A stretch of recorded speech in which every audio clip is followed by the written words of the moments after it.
Hey everyone, I have my new journal with me here today and I thought I'd talk about it because I am having so much fun in this.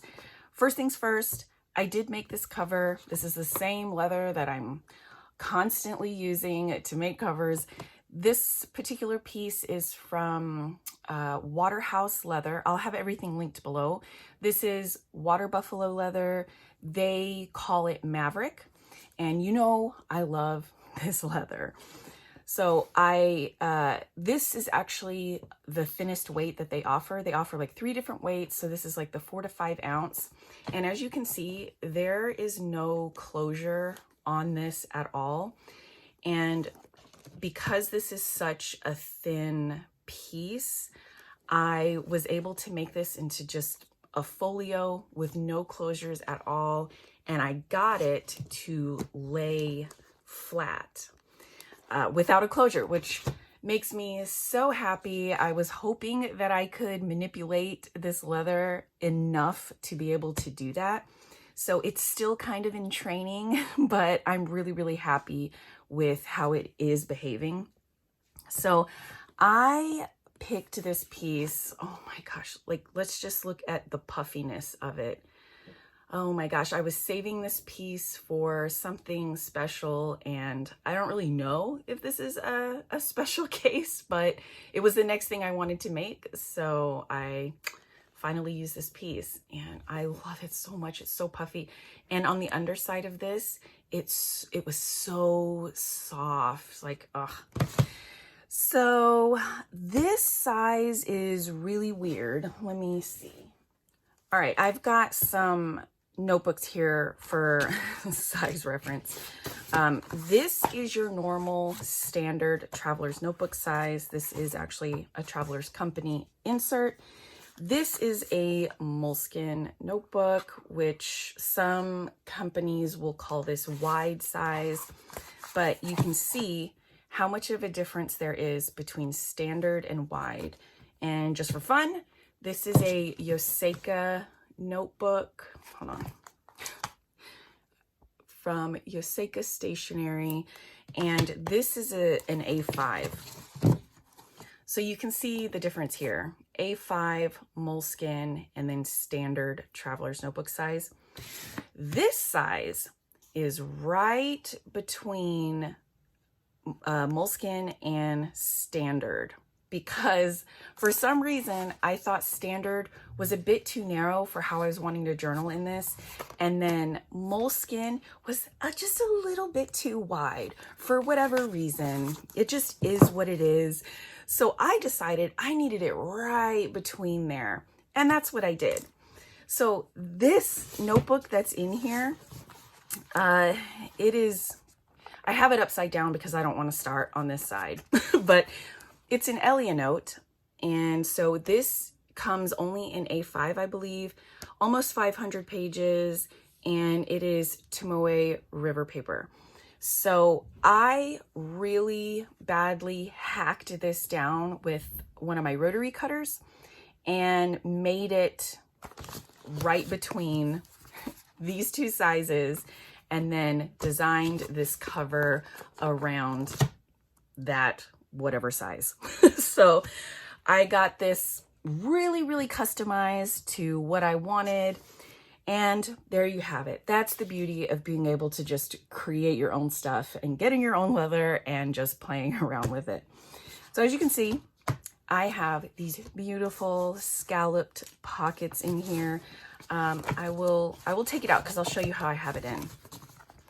So this is pretty difficult to get in. It's a nice tight fit. So if I wanted to just put the back cover in and leave it like that, it would work fine. But I really did want the front cover to be in this pocket as well, because I really wanted this to be like it was the cover of this notebook. So this sticks in there and holds tight really nicely. But what I had to do over here is I just put a piece of cardstock like this. And what that does is it creates a nice slip for this cover to be able to slide in and out without sticking. And it makes it so, so nice to use. This yeah, this is actually the part of the template that I used to make this cover. I always take cardstock and cut out the size that I need, and then I use this to lay it on the leather and then trace around it, and that's how I cut out the piece that I need. So this just kind of goes like that, and then this whole thing slips in here. And let me get this back cover in.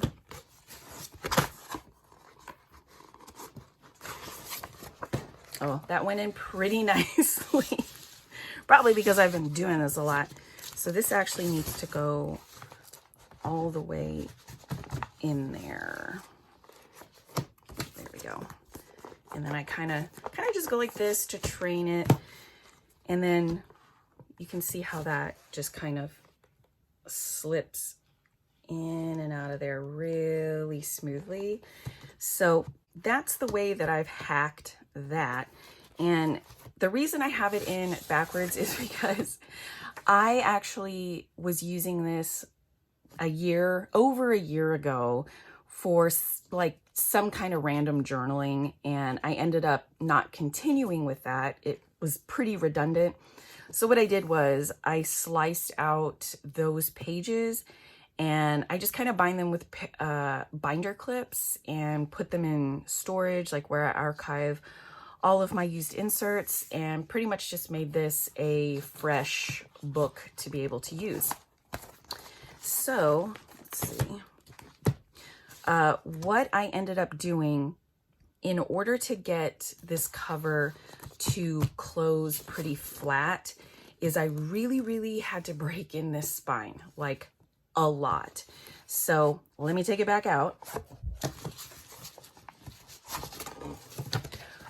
You can see here where it's really starting to mold. This isn't very old. I made it, it's probably only like a week or two old. So with the spine, what I ended up doing was I had to kind of pull it in like this, and then I would really push down on the spine because I want to get like 2 lines broken in because I want it to fold over this spine really nicely. So I would take it, push it in like this much, really push down, flip it over, do the opposite like this, and then really smash it down. And then I would do the opposite. I would go this way, and then I would really smash it down, same on the other side. And what that does is, even in this type of leather, it's going to cause a lightening on the spine, and it makes it extremely pliable right there. And in order for the cover to lay flat, this needs to be really loose and broken in. So I did that so many times. And it's important to just try and concentrate it right here, because obviously if you move this too far in on either side, it's going to mess up the texture that you have, because it's all just going to end up looking like that. But doing that is what causes this to lay closed so nicely without needing a closure. And I just really didn't want a closure because I just didn't want it to mar how this looked. I just didn't want to interrupt the cover at all with any lines going across or even up and down. And so when I put my book in, I just kind of go like this, especially after I'm done working with it and it's been laying open for a while. I'll just kind of go like this, and then it will just lay closed so pretty. So I started this journal because I started reading Dune, and this has been on my radar for a while, but I just never had an incentive to pick it up until they started making a movie, and it has a cast that I'm really excited about. So I wanted to go ahead and start reading the book. And my problem is I'm a really slow reader, And it's just because I like to savor the things that are happening. I don't just blow by them. So I can reread a paragraph like 3 different times before I move on. I don't know if that's weird. Like, tell me how you read, but I really like to take my time and absorb the things that are going on. I like to imagine them happening and what things look like. So I'm a leisurely reader, I guess I should say. I just take my time and soak things in. So with something like this is just such a high fantasy novel. I mean, it's completely different worlds and planets and systems and everything. But I really, really love that. I love sci-fi and fantasy books.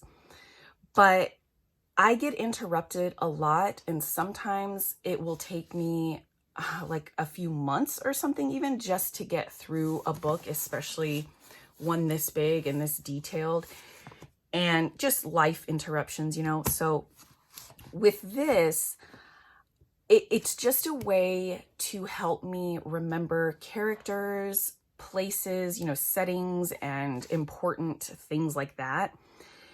And I thought, if the way that I plan is when I write something down, it just sends that feedback into my brain and I can remember what I wrote down for some reason. And I know there's some science behind that.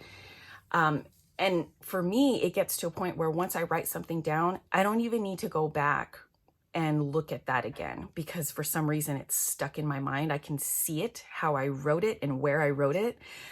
So that works when I take notes on things as well. So this isn't really a commonplace book. Right now, I'm just taking notes on Dune because that's what I'm reading. But I plan to take notes on like TV series and stuff like that because, you know, sometimes if you're watching in real time, it could be another year before the series picks back up again with another season. And by that point, I've forgotten who everybody is. And when they just dive right back into the plot, I get really, really lost. And that's when I tend to give up on stories and TV shows and books and things, because I'm like, yeah, I don't even know who this person is anymore. So I'm not going to reread. And that's another thing. I never reread books. I just can't. I've never been able to do that. I don't know what it is, but even if I don't remember the story, as soon as I start reading, then I catch back on and I know the things that are going to happen next. And then I get bored and I just want to rush through, but that doesn't work because you want to pick up on the little details. That's what makes a story so good. So I just kind of give up. So when I read something, I need to read it well enough because I know I'm not going to be able to go back and reread it. So I decided to use a lot of the like fun, colorful, decorative supplies that I have that I do not use in my regular journal.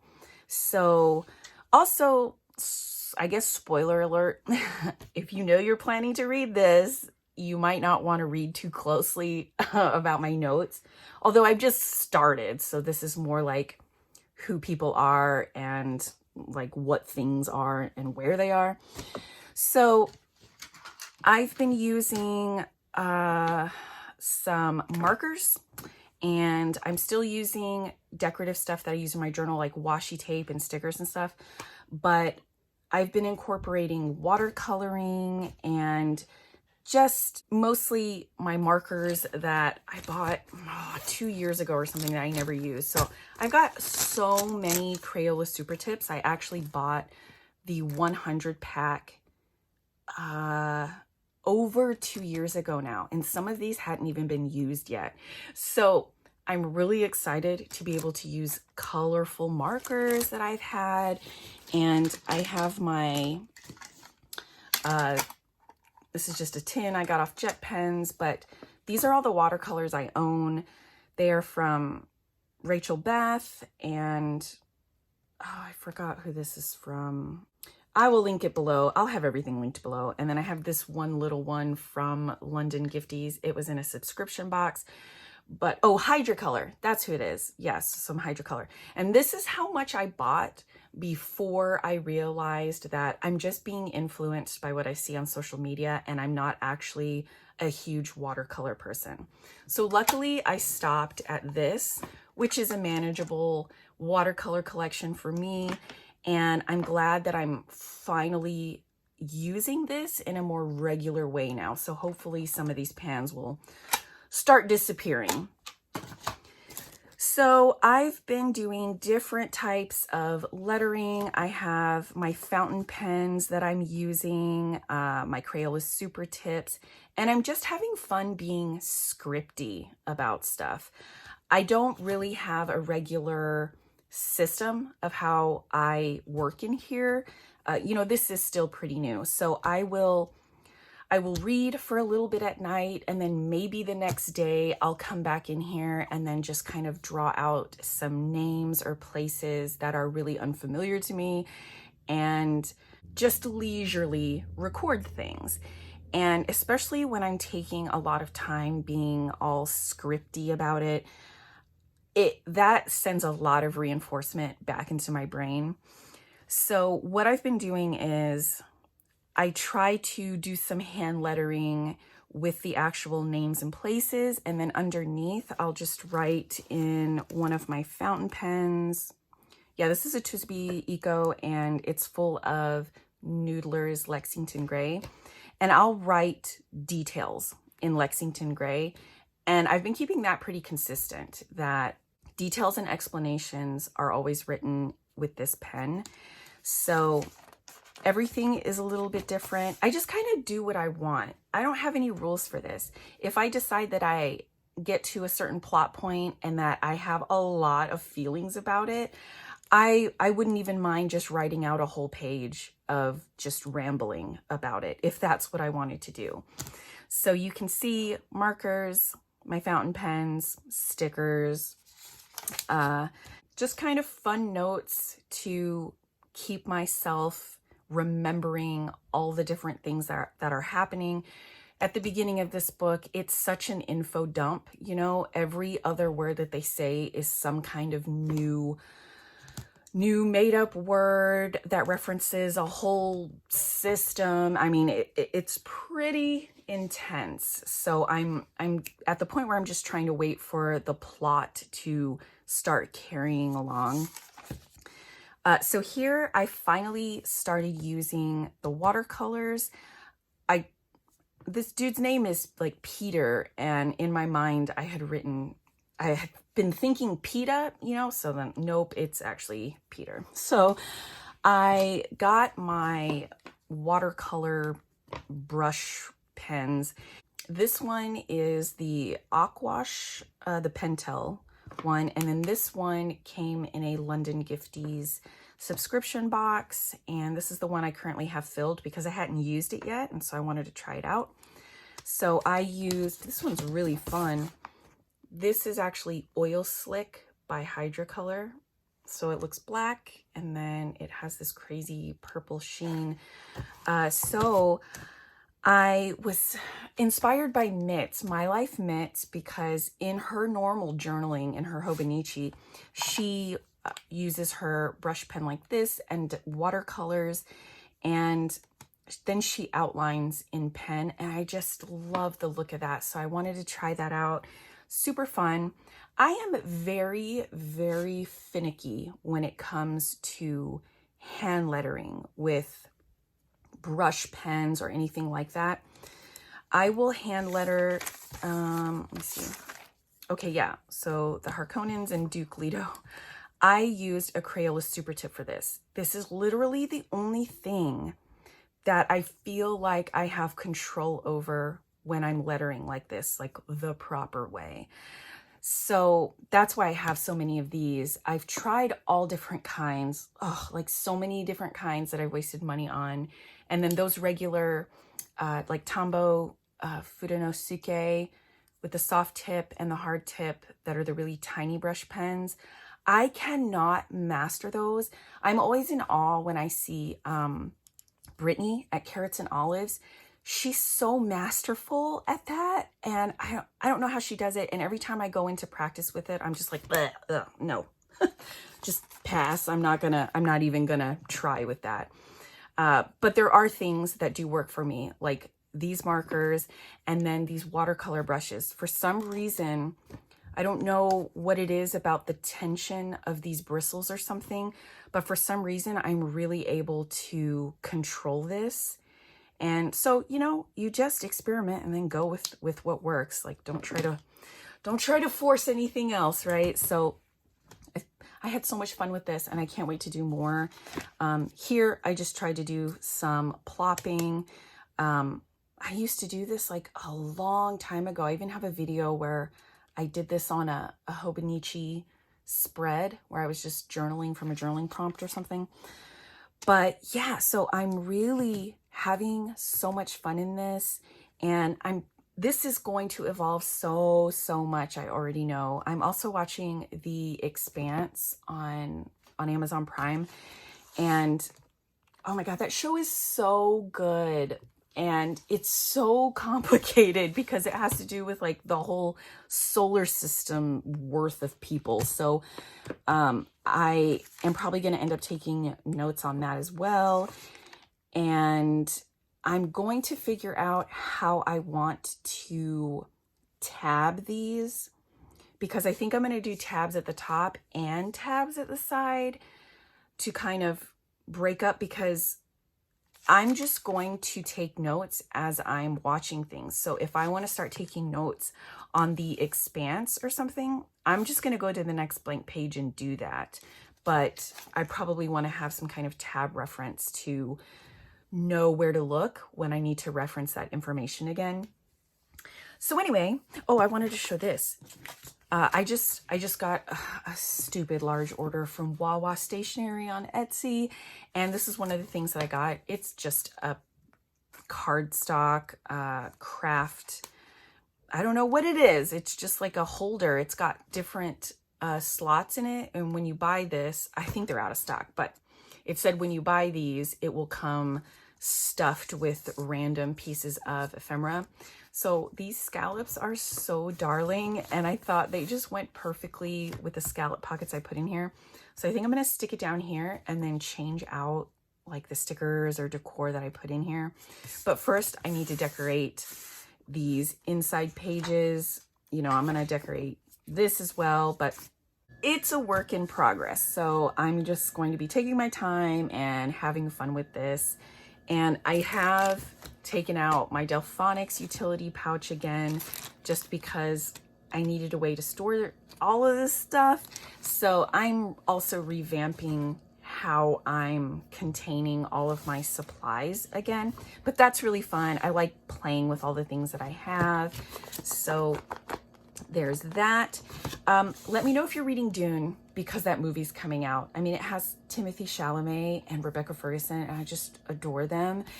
And I'm so excited to see that. But you know what? I am the type of person that I don't like reading the book and then immediately seeing the movie, because I like to go into the movie fresh without all of this weighing on my mind, because then my mind is full of comparisons, and I like to just enjoy the movie for what it is. But if I read the book a long time prior and then kind of forget a lot of those little details, but I still have a working plot in my mind of what's happening, then I can enjoy the movie so much better. So I'm trying to go ahead and finish this. We'll see. My reading habits are so bad lately, but let me know what kind of books you guys like to read. I brought this out because I wanted to show it because it has the most gorgeous artwork, but I really love Brandon Sanderson and this Mistborn trilogy. I would have loved to have some kind of notebook or something when I was reading this to take notes of all the stuff that's going on in here. But I think I ordered this from Book Depository a long time ago. But the cover art on these are so gorgeous. Like, look how thick these books are. This was such an amazing, amazing story. I loved it so much, and I've been meaning to read more of Brandon Sanderson's stuff, but this world was just absolutely incredible. And I don't know, I think it took me just like 2 months to read through all of these books. Like, oh, look how beautiful that is. I feel like US cover art is so ugly for higher fantasy books compared to the UK. But yeah, so basically, you know, this kind of hefty story is what I want this type of journal for. But we'll see what else gets included in here. I'm curious to see how it ends up looking. But for something like this, I would definitely be happy to do flip throughs of the pages because it's not anything like super personal. So this is just fun. I'll probably end up doing some journal with me's or something too in this because I'm just really enjoying it right now. Anyway, guys, thank you so much for watching, and I'm curious to see what genres that you like to read, and tell me what you're currently reading. Thank you so much for watching, and I'll see you all again soon. Bye!